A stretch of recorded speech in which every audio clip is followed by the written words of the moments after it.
Okay, and the next thing we are going to discuss are responsibilities among the partners after we've finished already discussing their rights.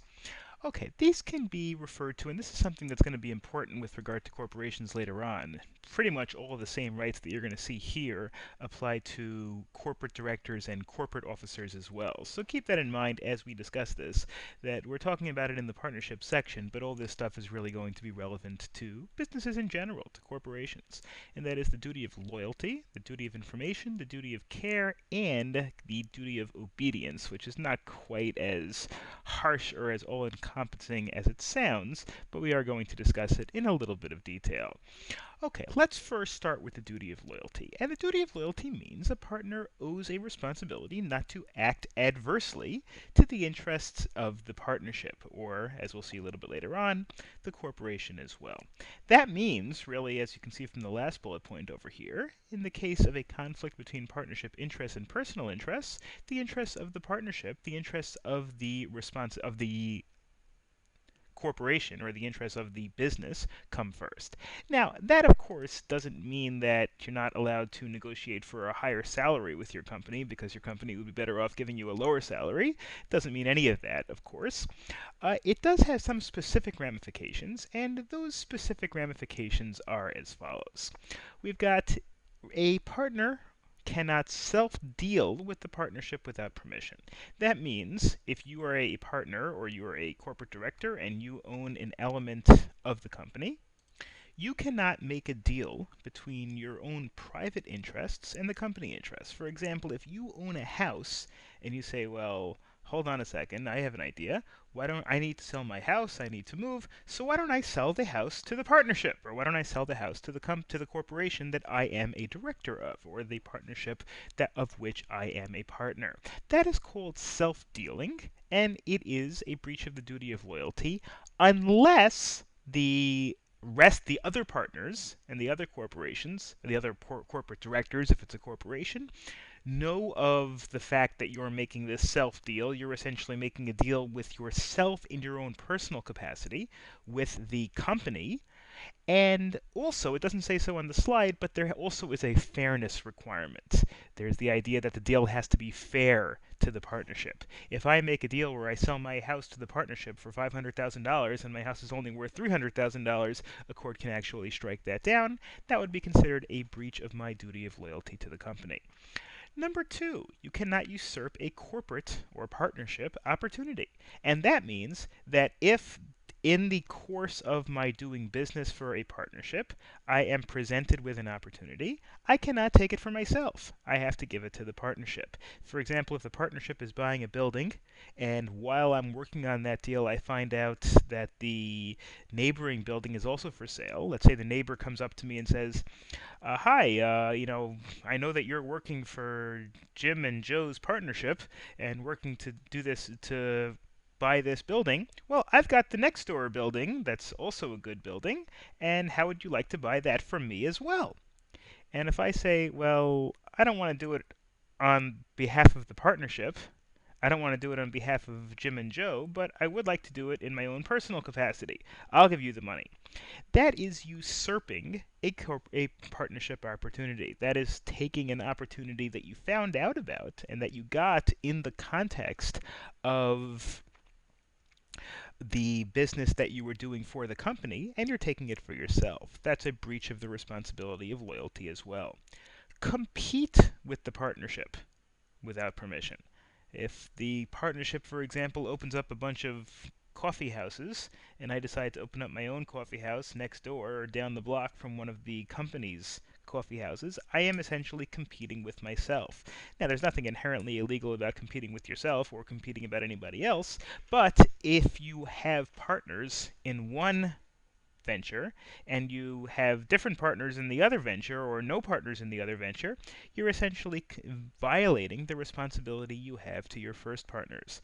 We've got a series of partners. We've got partners, let's say A, B, and C, and I'm A, and then where we have a coffee shop, and then next door I open up my own little coffee shop. Well, then I'm violating my responsibility to B and C because I am essentially competing with B and C. Unless, of course, B and C give me permission.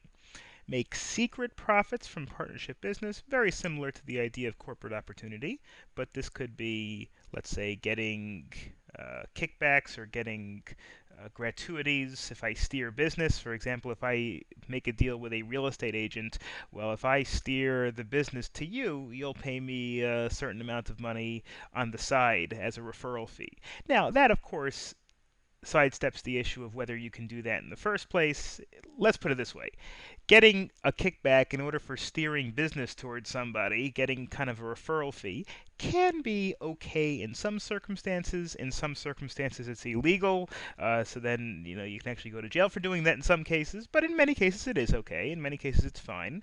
For example, if a real estate agent wants to give you a gift in exchange for referring a client or in exchange for using that particular agent to buy a house, there's nothing inherently wrong with that.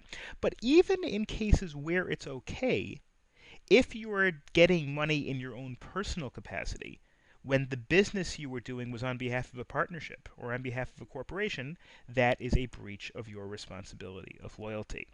Disclosing confidential partnership information, if you have information that the partnership ought to stay secret, the partnership in terms of how much money the partnership has, in terms of what its plans are for the future. If there are things that are not publicly available information, if you disclose that information to a third party, you are violating the responsibility of loyalty. Misusing partnership property or other breaches of fiduciary responsibility.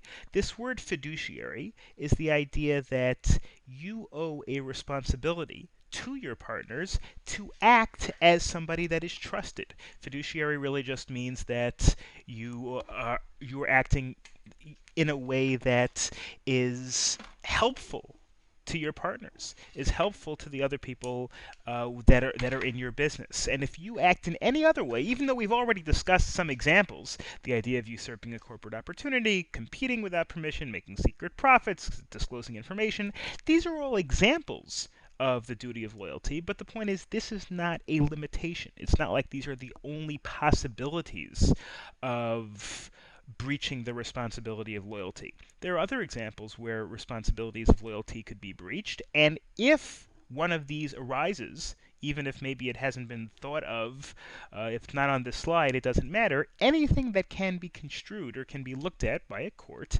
as being a violation of the responsibility that you have to your partners or to your corporate shareholders as a fiduciary, in other words, as a trusted member, as a trusted representative of them, that can also be considered a breach of the duty of loyalty. So in other words, the overall theme is you owe a responsibility to do things in the best interests of the people with whom you're partners.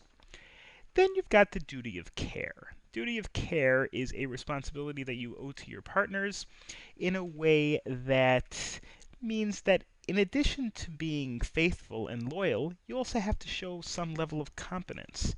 If you're handling your partner's money and you put it in a non-FDIC insured account or you invest it in something that's reckless and the money is lost, well then you may be found to have violated the duty of care.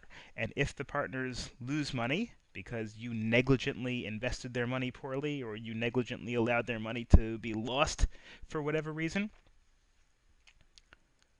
then you could be subjected to a lawsuit for a violation of this duty of care. Then there's the duty of information.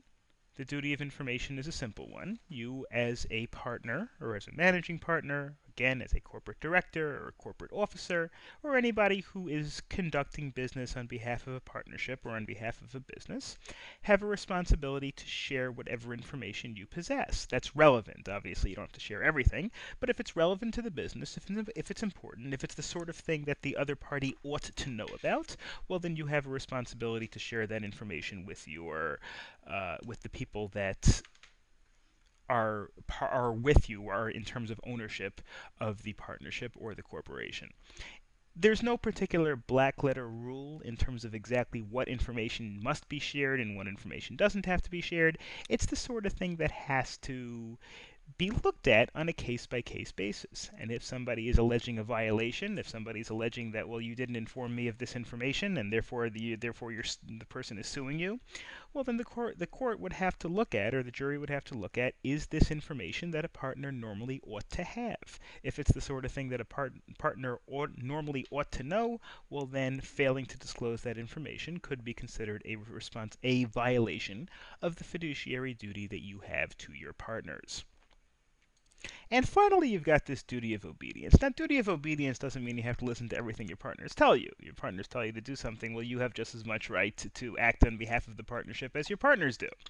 What it does mean is that if there is a provision in the partnership agreement, or if it's something that was decided by a duly consulted majority, sometimes if there are 5 partners, let's say, and the partnership agreement says that 3 out of 5 can make a decision, and 3 out of the 5 make a decision to sell a particular piece of property, and you don't. You decide not to do it because you think it's a bad idea. You're put in charge of this transaction, and you decide to sell it for a different price or sell it to a different buyer, even though you were outvoted. That is a violation of the responsibility of obedience. Obedience meaning that you have a responsibility to follow whatever is appropriate under the rules of the company. If you fail to act in this regard, of course, that could also subject, unfortunately, to a lawsuit.